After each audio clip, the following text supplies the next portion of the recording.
Hi everyone, it's Roger here from What's on DisneyPlus.com. Quick news update for you guys on some new details from some Disney Plus shows from Lucasfilm and Star Wars that are going to be coming out pretty soon that were revealed at Star Wars Celebration. But before we go any further, make sure you do hit that subscribe button to keep up with the latest Disney Plus news. So we just had the second day of Star Wars Celebration in Japan wrap up, and we got some updates on some upcoming Disney Plus shows, including the return of Ahsoka, plus also on Andor Season 2, and a brand new series from Lego. Let's kick things off first off talking about Lego Star Wars Rebuild the Galaxy Pieces of the Past, which is a sequel to the Lego Star Wars Rebuild the Galaxy series that came out recently. It's got to consist of 4 episodes.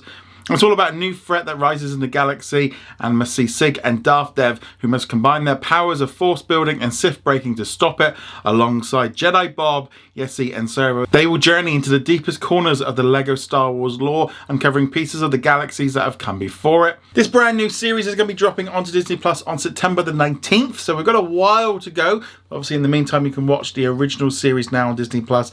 The poster as well kind of gives us a little bit of an insight into what's going on here. We've got a massive, great big version of Chewbacca, plus also Brickheads, which is always a fun little Lego set. I've got quite a few of them. Literally about a couple of inches ahead of this camera, I've got the Darth Vader and Stormtrooper ones.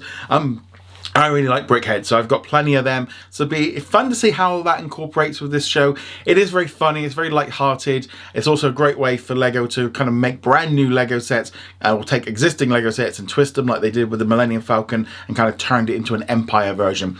So this one's definitely going to be a lot of fun. Definitely wasn't expecting it, but Lego always delivers some fun stuff. So I'm sure this one's going to be a huge hit when it drops onto Disney Plus later this year. We've also got an update on Ahsoka Season 2. There was a panel about the show. Mainly they were just talking about the last season, because the reason for that is production on the second season that begins next week. So we're literally going to wrap up Celebration and then head off to film the second season. So I imagine we might not see it on Disney Plus until maybe the end of next year.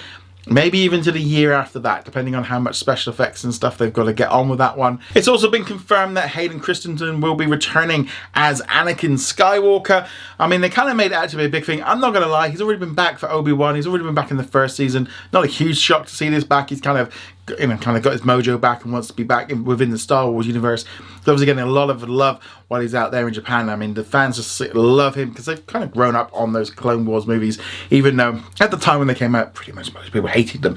But nevertheless, so we do now have a little bit of an update on that one. They also showed off a picture of Rory McGann, who's been cast as the fan favourite Baden Scott, who was originally played by Ray Stevenson, but he passed away last year, so they've kind of released a little bit of concept art featuring him, those in attendance. Like I said, with filmings at the begin, it's still very much in the early stages, but nice to see this show coming together. Also, they had a big panel for Andor Season 2, which is going to be coming out next week. I have been lucky enough, I have seen the entire series. It is fantastic. If you enjoyed the first season, you're going to love this one as well. Still very much that kind of FX, HBO, hard-hitting adult stuff. There's some scenes and sort of themes in here that you maybe just wouldn't expect from a Star Wars series. There's no mentions of Jedis or anything like that. It is all very much grounded. So if you like the first season, I'm sure you're going to like the second one. My full review will be up next week on the website. But yeah, I've been watching that over the last week. Pretty much. Especially the nice thing as well with this one is you got 4 chapters, each consisting of 3 episodes, and each one of them is like a year that builds up to the events of Rogue One, and they're going to be releasing each chapter each week. So over 4 weeks, we're going to get the 12 episodes. So instead of stretching it out over 3 months, we're going to get it condensed.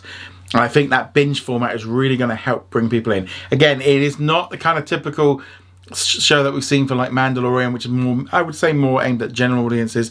Andor is much more serious. Really loved it, and obviously on the stage they got to talk about it in much more depth.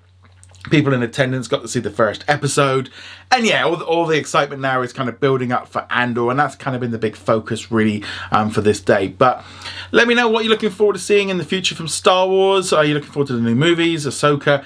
As I mentioned in the video yesterday, we're definitely moving, I think, towards an era where Star Wars is going to be going back onto the cinema for the big live action stuff and an animation on Disney Plus. But let me know your thoughts on this in the comments below. Go check me out over at whatsondisneyplus.com. Like, follow and subscribe, and may the force be with you.